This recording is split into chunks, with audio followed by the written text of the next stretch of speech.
Dear brothers and sisters, the love and blessings of the Mother and Sri Aurobindo to all of you. All major events have to be planned, all the more so if the event has to be kept a secret. One such event was the departure of Sri Aurobindo for Pondicherry on the 1st of April 1910. Yes, on the 1st of April, the Fool's Day, and one had to make sure that one could make a fool of the massive detective agencies of the British government who were on the lookout for Sri Aurobindo all the time, trying to find an opportunity to arrest him. So Sri Aurobindo had to travel from Calcutta to Pondicherry, but before that he had to travel from Chandarnagar to Calcutta. Why Chandarnagar? Because Sri Aurobindo used to bring out a weekly magazine, Karma Yogin, from Calcutta till the 20th of February 1910.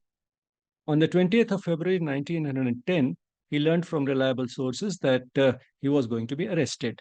And then, where to go? He received a command, an inner command, to go to Chandarnagar, a small place in Bengal, a town which was a French colony. The choice to go to Chandarnagar was because of an inner command, an Adesh, in a voice that Sri Aurobindo had now grown very familiar with. This was the same voice that had spoken to him about the mission of his life when he was in jail from 1908 to 1909, and the voice that had told him the mission of his life, the voice of Sri Krishna. He had learned to identify this voice, and now he always obeyed this voice without any questions, without any delay. So on the night of the 20th of February 1910, he packed up quickly and left for Chandarnagar by boat.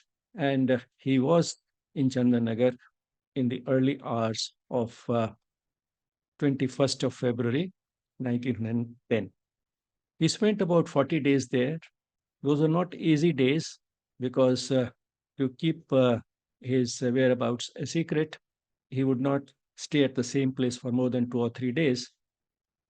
The interesting thing is that during the 40 days or so that Sri Aurobindo was in Chandarnagar, the authorities continued to believe that he was hiding somewhere in Calcutta.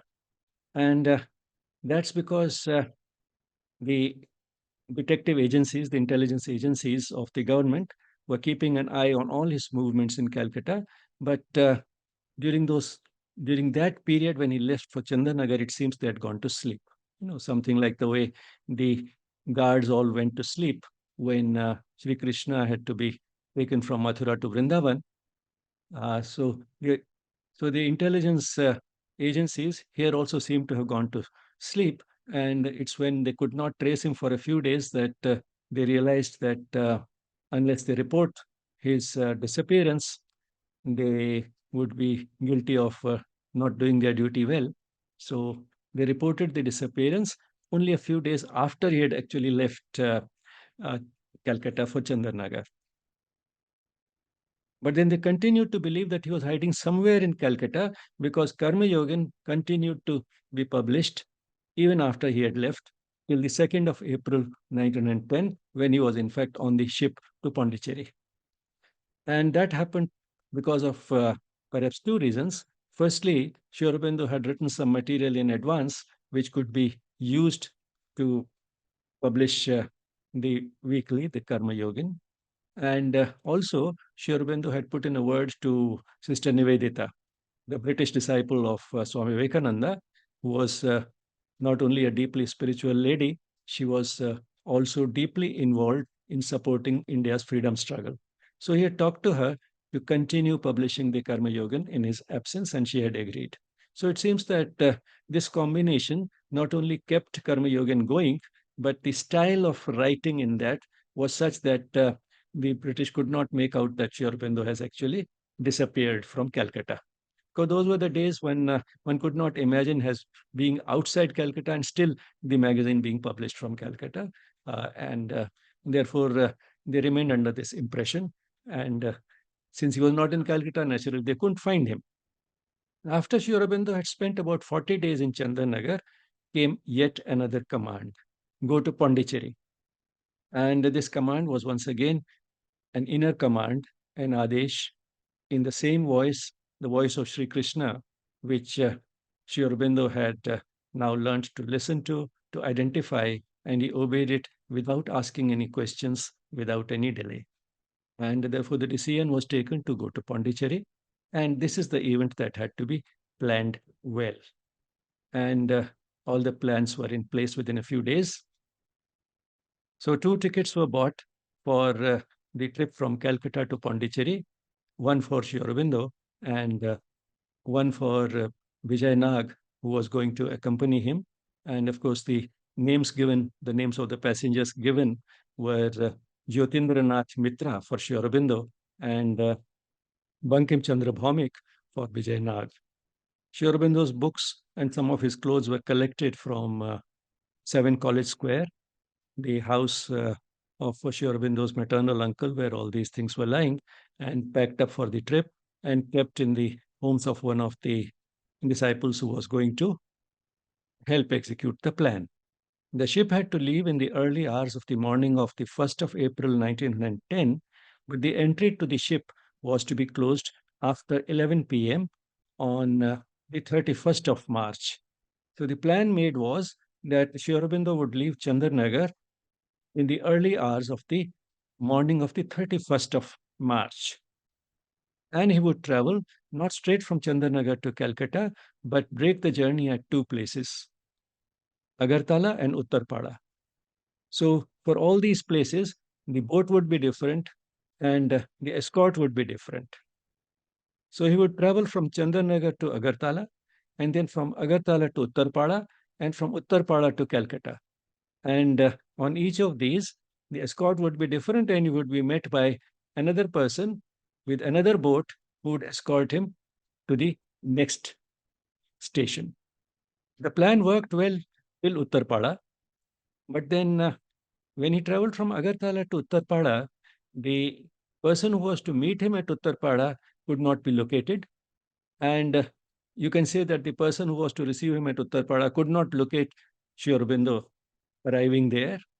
And therefore, the person who had taken him from Agartala to Uttarpada decided to continue with the same boat and go to Calcutta. On the other hand, the person who had gone to Uttarpada to receive him concluded that Sri Aurobindo has somehow not arrived. And he went back to Calcutta to give this information to the others involved in the plan. So you can understand how much confusion and tension there would have been, because the suspicion would have been that perhaps Sri Aurobindo has been caught by the British police. But uh, the first thing that they did was to remove the luggage from the ship. The luggage had already been deposited there sometime in the afternoon, so the luggage was brought back. But soon after that, it was learned that Sri Aurobindo had in fact arrived and he was in Calcutta. So once again, the luggage was taken back and deposited in the ship. And finally, sometime in the late evening, all the concerned in executing the plan were there near the ship, including Sri Aurobindo, but they were too late for the medical certificate, for the medical examination, which was essential before boarding the ship. The British doctor who used to issue the medical certificates had already left for home. But the divine has no shortage of instruments and they arrive in different forms. There was a helpful coolie around who told them not to worry. And he told them that the doctor issues certificates also from home. And not only he gave this information, he accompanied them to the doctor's house and sent in that word, which was perhaps necessary to the doctor, that the extra money required for working overtime would be arranged. And the result was that here was Sri Aurobindo and his other companion Vijay Nag in front of this British doctor at his house. The doctor was pleasantly surprised to find his passenger speaking flawless English in a British accent, and he asked the passenger how that was, and the passenger replied, "Well, I have spent some time in England," which was, of course, an understatement for Sri Aurobindo. But the fact is that the doctor didn't take much time. Here are two healthy young men. What can be wrong with them? So medical certificate given, tuck, tuck, stamped, and gone. Now, now the way things happened, it seems, was a blessing in disguise.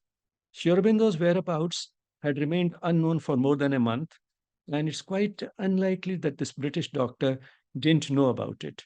And he could have easily suspected from the way his passenger spoke English that this might be Sri Aurobindo.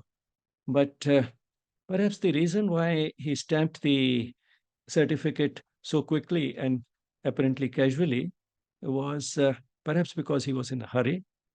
Uh, it was outside office hours, and he didn't want to spend much time on the medical examination. It was also perhaps because the divine intervention was there, to distract him towards the way his passenger spoke English rather than anything else. And that impressed him rather than aroused his curiosity that this might be Sri Aurobindo. And finally, as Manoj, who has written a very authoritative biography of Sri Aurobindo of the pre-Pondicherry phase, and from which I got all this information that I'm sharing with you today. Manojda says that it's quite possible that in the evening, the doctor had already had his daily dose of a tonic, and under the influence of that tonic, he just signed the certificate, and here was Sri Aurobindo back to the ship and boarding the ship with Vijay Nag just a little before 11 p.m., before the entry to the ship was to be closed. One can see the logic behind the original plan. Sri Aurobindo leaving Chandanagar in the early hours of the 31st of March and boarding the ship late in the evening on the same day. So there wasn't too much time, and yet enough time to do everything properly.